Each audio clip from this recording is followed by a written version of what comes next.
The purpose of this program is to remind each other of our religious obligations and also get to know what we thought we knew but we didn't know. And also remind ourselves of the things that we know. As time goes on, they escape our memory. That tend to something else rather than the Islamic teaching, which we were told and run with. And what we have to know is this, that we've all started this blessed month of Ramadan with the hope that Allah subhanahu wa ta'ala is going to guide us throughout and then also give us some blessings out of the pain and test that we have gone through. So with this in mind, I will employ all brethren to join me in a short silent prayer and then we'll commence. Join me in a silent prayer. Bismillah.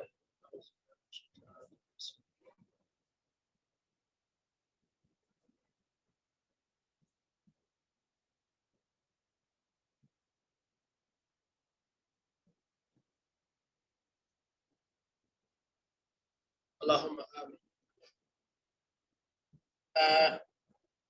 Brethren, you are all welcome to this marriage. Today, our attention will be drawn towards a verse of the Holy Quran with some supportive ahadith that will help us understand the institution of marriage. We are taking today's verse from Surah Al-Baqarah, that is chapter 2 of the Holy Quran, and the verse in question is verse 187 of the Holy Quran. Allah subhanahu wa ta'ala says, I'm going straight to what concerns our talk. Allah says in the Holy Quran that Hunna libasul lakum wa antum libasul lahunna. That is, your spouses are a garment for you.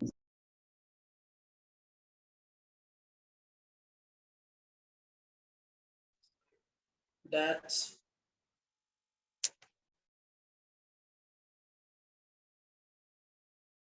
the fact that when we talk about marriage, it is something that needs privacy. And that privacy has everything to do with the things that you and your partner, you exchange with each other. That is with behavior, with the makeup of the house, with your worship, with your faults, and with those good deeds of yours as well. You need to keep them private. And when I mean private, I mean within the two of you, and no third party should be involved at these stages. When we talk of a husband and a wife being garment for each other, we are simply telling you to look back at the garments that you wear today. What are they? What are their use on your body? They cover your nakedness. They cover your mistakes in your bodybuilding. They also cover some of the things that you alone wish that you know. You don't want any other person to know about them. This is why we wear garments to cover our nakedness and all the rest I've mentioned. So if marriage is likened to such a situation, that is to tell us that you are to cover each other's fault. You are to make sure that you do not expose each other for others to take any undue advantage of any one of you. Be as it may, that is not to say that you shouldn't share your problems when they are beyond your solving. You should share them to people of trust, people who will keep you secret, people whose mouth are not like that of the marketplace, where they sell any other thing without respect. You should also get to know that that is why we are being told at the time of nikah that we should get witnesses and plea. A wali is someone that you yourself feel shy to do or commit any wrong in front of. When you do not feel shy in front of your wali, that is a thing for you to get worried, because it means the future of your marriage has no any security. And that means you are already endangering the life of the marriage. And that will lead to you making children of Islam vulnerable to the society, and they will be devoured by the society, and thereby making the future of Islam a very poor and dangerous one. So when we are into this contract, which is a contract between the husband and the wife, with Allah being the main witness, that is why also in blessing a marriage, your attention is being drawn to 3 particular verses of the Holy Quran, which are all warning you about the fear of Allah. That is, do not do anything that will incur the wrath of Allah subhanahu wa ta'ala. So if you put Allah as your first point of contact, then all other things will fall in place. Because anyone that gives his fight to Allah lives to fight another day, and always victory will always be your reward. So let us all look into this and ask ourselves that, are we the people who are ready to let Allah lead us in our marriages? Are we the people who wants to be garment, who wants to be covering clothes, who wants to be people who cover each other's fault? If this is our way, then we should be assured of a peaceful home. We should also be assured of a peaceful Islam that the Holy Prophet Muhammad Rasulullah sallallahu alaihi wasallam he taught his followers. And then we will also be people that when we leave this world, then other people will be proud to associate themselves with us. Let me bring to the notice of each and every one of us about the saying of the Holy Prophet Muhammad Mustafa sallallahu alaihi wasallam. He said, 4 are from the practice of the Messenger of Allah subhanahu wa ta'ala. What are these 4 things that Allah gave to the messengers? Number 1 is modesty. When you are in your marriage, you should be modest. If you have, be modest. If you don't have, also be modest. That is to be content with what you have and live according to the provisions that you have. Do not stretch yourself. You only stretch yourself in the worship of Allah, but don't stretch yourself in order to gain the world. Number 2 is the use of perfume. Perfume is something that is having a good scent. And because of the good scent, it attracts people towards them. That is to tell you, you shouldn't disturb your partner with your body odor. It is not good. You should look decent at home. You should not only be people who apply perfume just for the purposes of going to public. Your spouse must be always attracted to you because of your sweet scent, just like the bee is attracted to the flowers for the sweet nectar. It is not every flower that the bee goes to land on. It goes to only those flowers that have a sweet and good scented nectar.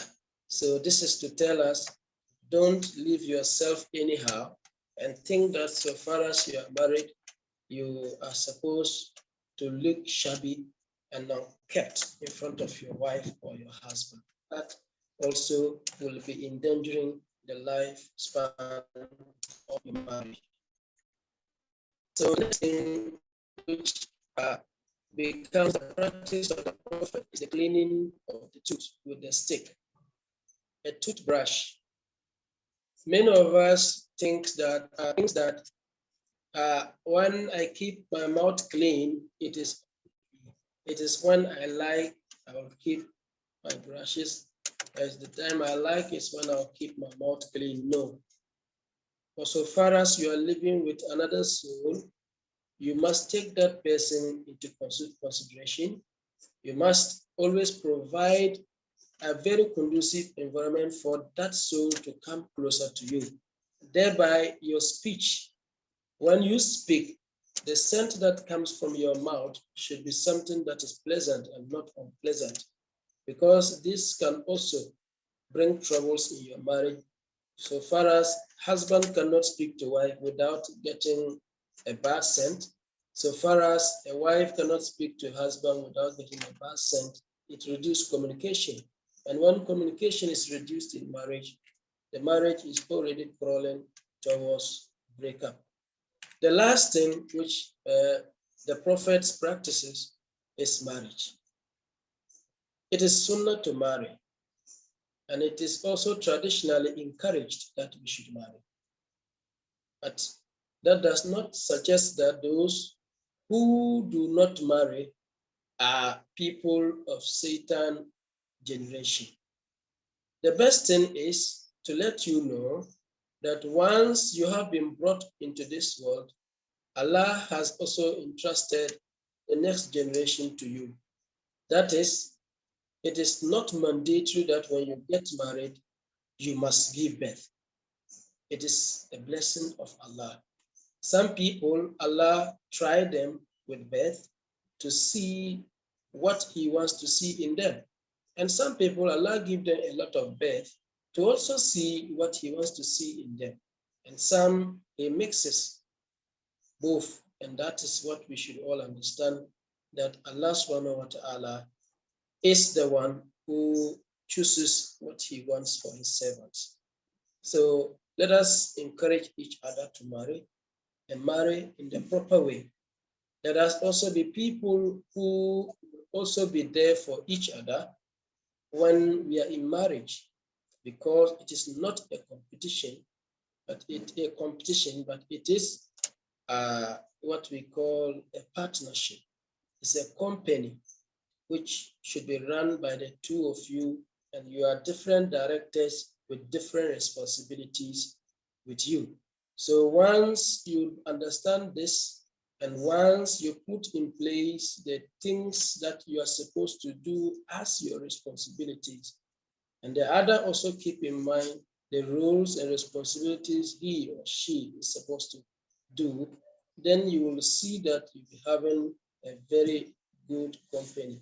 And that is what Allah and His Prophet Muhammad Rasulullah wants for each and every one of us. So if we ask ourselves the main purpose of marriage, it is for us as humans to be able to coexist and then procreate. After the procreation, then we must put into better training of this procreation. Once we know very well Allah subhanahu wa ta'ala is going to question us about this procreation that He has entrusted into our hands. So let us all be very careful of the blessings that Allah gives us, and do not be negligent or at some point regret ever having to be in any marriage. Everything, if you put it in the hands of Allah, if you commit it into the hands of Allah, then you will be someone who will always find joy in what you do. But if you do not commit it into the hands of Allah, but commit it into your strength, remember your strength has a limit. And when the strength is no more able to bear the burdens of the marriage, at that time, you can still employ Allah. There is nothing that is too late in the sight of Allah except for the dead man. Once you are alive, in the sight of Allah, and at any time your heart turns towards Him, He's happy to receive you and then give you a very good welcome, because you are his creation and you are one of the people he has trusted the earth and the earth for. So may Allah enable us to be people who will be worthy of the blessings of marriage. Those of us who are looking forward to marry, may Allah find a perfect match for you and also enable you to be people who will uplift the flag of Islam wherever you might find yourself. I intend that this program should last for 30 minutes. As time goes on, the demand will also determine the time. But today, being the maiden, I will have to stop here and then pick some questions, as some people have already sent some questions in, so that we'll speak to them and then we'll be able to enlighten each other about marriage in Islam. Jazakumullah ahsana jaza. The first question that we have received is from Nanaya Sanda, which says, what is a polite way to inform your match that you are not interested in pursuing a relationship with them in the context of Ahmadiyya matchmaking? Let me read the question again for the hearing of all brethren. What is a polite way to inform your match that you are not interested in pursuing a relationship with them in the context of Ahmadiyya matchmaking? The questioner wants to know if you want to back out. If you want to back out after getting a match from our Rishta Nata committee, we have a committee.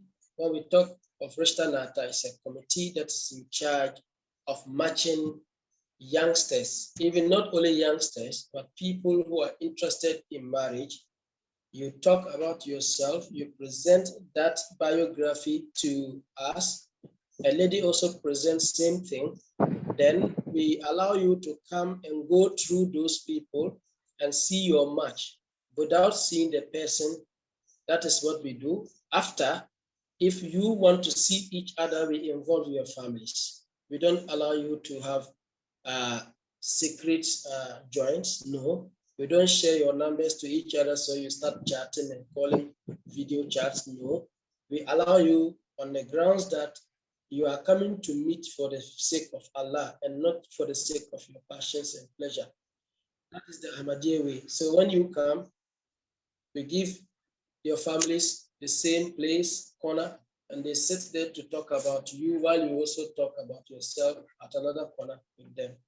And when things are of the same balance, then you decide when you want to marry. So when this match is done and you, at a point in time, the boy or the girl thinks that, no, after we meeting 2-3 times with the parents, we have seen that some things are there which we don't want. The polite way is to make sure that you inform your guardian or your parent that came with you. You don't just text or sneak to get the number and then talk to the boy direct and tell him, or tell the girl direct that, no, I found another one, or I don't like you anymore. You don't do that. You go through the same process you got into contact. And that is what brings about the sanctity of the Rishta Nata committee. We don't allow you just to speak anyway, anyhow you like to the match or your mismatch. So this is what we have to tell our brother who asked this question. So if we have another question, we can also go ahead and ask, and we'll be able to help you to answer that as well, inshallah.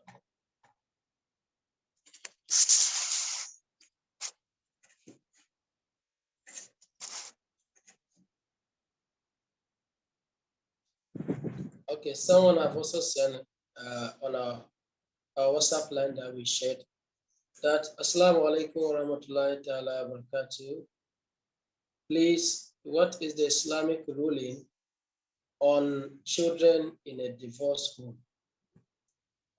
Children in a divorce home are the children of both the father and the mother, and both have equal rights with access to them. But the financial responsibility is the prime responsibility of the father. If the father is not doing that, the woman is supposed to report such a person to the regional authorities, or you can get in touch with your Rishta Nata secretary of the region. And if you are Khadim, I am in charge of that. You can give your number, you can contact us direct, and we will make sure that the right thing is being done. We wouldn't allow you to just bully your ex-wife or your ex-husband because of your children. Each of you can keep the children for some time because you need to have attachment with them. You need to have access with them. You need to make sure that the children also feel that the warmth of a mother and also feel the warmth of a father. When you make the marriage like a competition and you divorce, that is when both of you do not see eye to eye. You start to tear the children. You don't share them, you tear them because their hearts are not together as what we call a father and a mother. They don't have that. You affect their confidence level. You affect their way of worship because you can't be Muslims and the wicked at the same time. So a father, in as much as he has rights over his children, the mother also have the same rights over the children because the children are not only the property of the man. Number two, we have, do men have to be financially stable before marriage? At this juncture, I'm having my colleague who is Molvi Abu Zulhaq. I think he will take that. Then I'll also take the second one. Okay, as he's still there, let me do this question and then he will take the other one, which means how do I get in touch with the Western NATO Committee?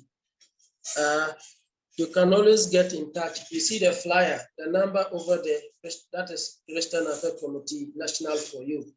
We will get you every number you need in Ghana. Even if you need international number for Western NATO, we'll also get you as well. There is this question, do men have to be financially stable before marriage? There's a yes and there's a no. And I will explain both of them. You know, people will always relate to you with the time they see you. Let's talk of today. Today, everything is about money.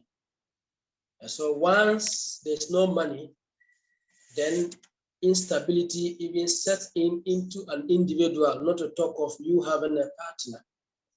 So financial stability is something that you should not pledge your marriage with. Marriage is a religious obligation. When I say religious obligation, it's sunnah. It is wajib, but it's not fard. So what we have to know is this: when I say it's not fard, it means it's not compulsory. But when I say it's wajib, it means it is necessary. So what we have to know is that your stability in finance should not be pledged with marriage. Some of us, our stability, our finances are attached. I mean, the blessings of our finances are attached to our marriage. So if you don't marry, you will not be financially stable. And some of us also, God gives us the extended hand before we get married. And when we get married, then he blesses us more. So you need to have something at hand that must be encouraged. Islam encourages that, yes, you should get married, but you should not get married empty-handed. You can't come in front of your wife and remove your left pocket and right pocket all out, and then we'll be seeing the white sand only jumping out. No, that cannot be the source of sustainability of a marriage. should be doing something. And doing something means that you yourself should be able to provide for the two of you to eat. Some of us have the problem that we cannot provide. But if you ask us today as we sit, the things we provide outside, if we are married, we will not provide them to that extent. Because all of us are witnesses to it that the number of people who complain that they are not financially stable and not married, what they do outside is more than what we, the married men, we do. Because what they do can take care of 2 wives and even 5 children. But still, they're complaining they are not stable and then keep marking time behind finances and inavailability of finances. But that shouldn't be the case of any true believer. So let us be cautious of this.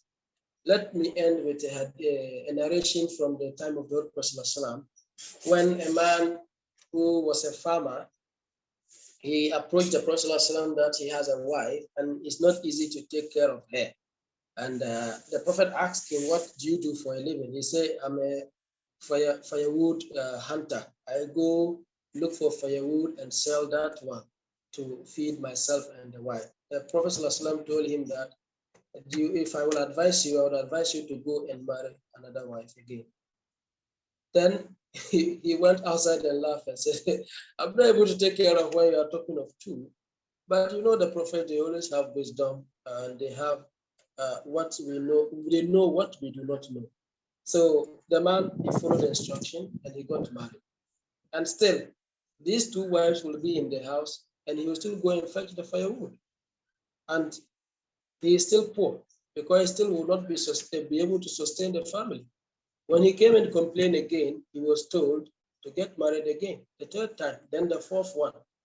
So when the 4th one came, she started following him to fetch the firewood. Then when he shares the money, he still share another portion for her. Then the second one, 3rd one, they all started following him to fetch firewood. Before you realize, they became rich because now all hands are on deck and they are able to provide for themselves and have leftover and do sacrifices and also still give people what they ask from them. So this is a thing, a food for thought for all of us. Let's look into it and also pray.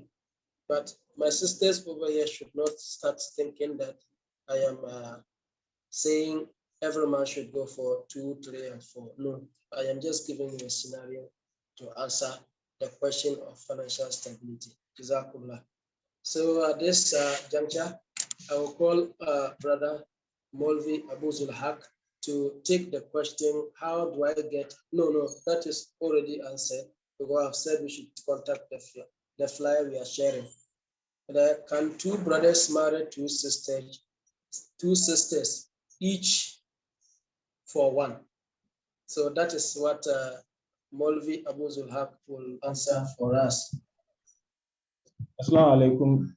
Yes, I'm saying the question is very clear that can 2 brothers marry 2 sisters? Yes, it is a yes question because the 2 brothers, they are not marrying one lady, they are marrying different ladies. It is just that they are all from the same offspring and the brothers are also from the same offspring. Now, each of them is having his marriage legal and is going to be contracted legal with his wali and the other one too with his wali. Now, when we come to the aspect where it would have been forbidden if one man is marrying these 2 sisters at the same time, or these 2 sisters are marrying to one of this man at the same time. But the moment there are 2 different men here and 2 different sisters, just that they are all from the same family or the same root, there is nothing wrong with that. I don't think there's need for you to spend much time on this question, but it's very clear. They can each marry one of them. But it shouldn't happen that you think because you have married from the same family, you people will complement certain things. These days, what we see is that even sisters are taking their elders or youngest husbands from them. If these people will be staying together, they should be cautious how they live their life. It shouldn't be because they are all from the same families, they try to live a life that is not appreciable in the Islamic society. There should be respect between the two of them, that the sisters at the same time, the brothers, because it will be very shameful when one family, you all marry from the other family, and issues are popping up that will not, because it affects the other brother or the other sister. The moment one misbehave, it affects the other partner. Especially, for example, if I marry first and my brother also want to marry first, it depends on how I handle my wife. That will tell the other family that they should allow the next lady to come to our family. So it means that there must be proper behavior. We have to show the utmost behavior. What is expected of us? Well, your behavior have to be very good, that you have to recommend another sister to your family. So it is a great thing if one is able to do it, that if a family you are able to marry two sisters at the same time, brothers, there is nothing wrong with that. But one man cannot marry two sisters at the same time unless one passed away. Then you can marry the other one.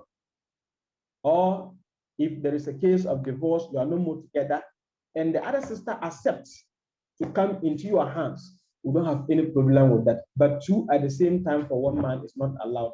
But in the other case where each one is having his man alone, is allowed. Thank you, Maulvi. We are very grateful for the answer. We are very grateful.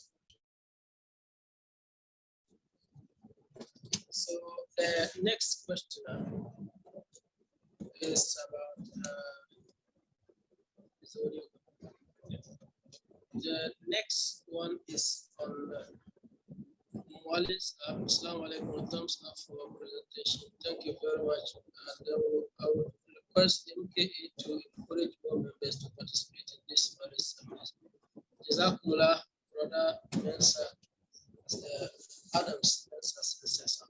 Thank you very much. The other question is from Mr. Abdulrazak Atonsa. He said, please, can you please share an explanation of the Holy Quran, that is chapter 2, verse 37 to 38, with respect to the concept of muta. In the first place, muta is not something that is part of Islam. It is not the Islamic teaching. These are teachings that Islam came and met. So, before the Prophet decides on any case, he will practice the old law before he receives revelations from Allah subhanahu wa ta'ala. But I would like to read those verses for the hearing of each and every one, so that tomorrow, no, that is not tomorrow, that's also on Saturday, then we'll have the other program and look into much of the other questions too, which says, okay, so I'll read the first verse and the second verse, which the questioner asked. It means explanation with respect to muta. But I've already said that in Islam, there is nothing like muta because the Prophet never practiced it. He only allowed the followers to practice a rule which revelation has not yet been sent with respect to. So if you read any hadith, those are the hadith, and muta is not part of the Islamic teaching. Let's get that correct. But I'm just reading the verses for us to get it very clear. Verse 237 says, that is chapter 2 of the Holy Quran. There shall be no sin for you if you divorce women while you have not touched them, or settle for them a dowry, and provide for them, the rich man according to his means, the poor man according to his means, a provision in a becoming manner, and an obligation on the relatives. And if you divorce them before you have touched them, but have settled for them a dowry, then half of what you have settled shall be due for you, unless they remit, or he whose hand is the tie of the man should remit, and that you should remit, and that you should remit is nearer to righteousness. Do not forget one brother, surely that's what you do. I think the verses are very self-explanatory, but I wanted to, know from us if that is okay. So I think our sound is better now. If so, the verses I've just read, they are self-explanatory, and I think they don't have any connection even with Muta. They have connection with divorce, and I want to let us go into deep with them in the next session, which is coming on Saturday, 3 p.m. So let's all do well to make time and join the Saturday series of our marriage seminar, inshallah. May Allah enable us to benefit from these programs and also keep us safe. So those questions that are not answered, we have noted them and we will deal with them on Saturday, inshallah, as the program continues. May Allah grant us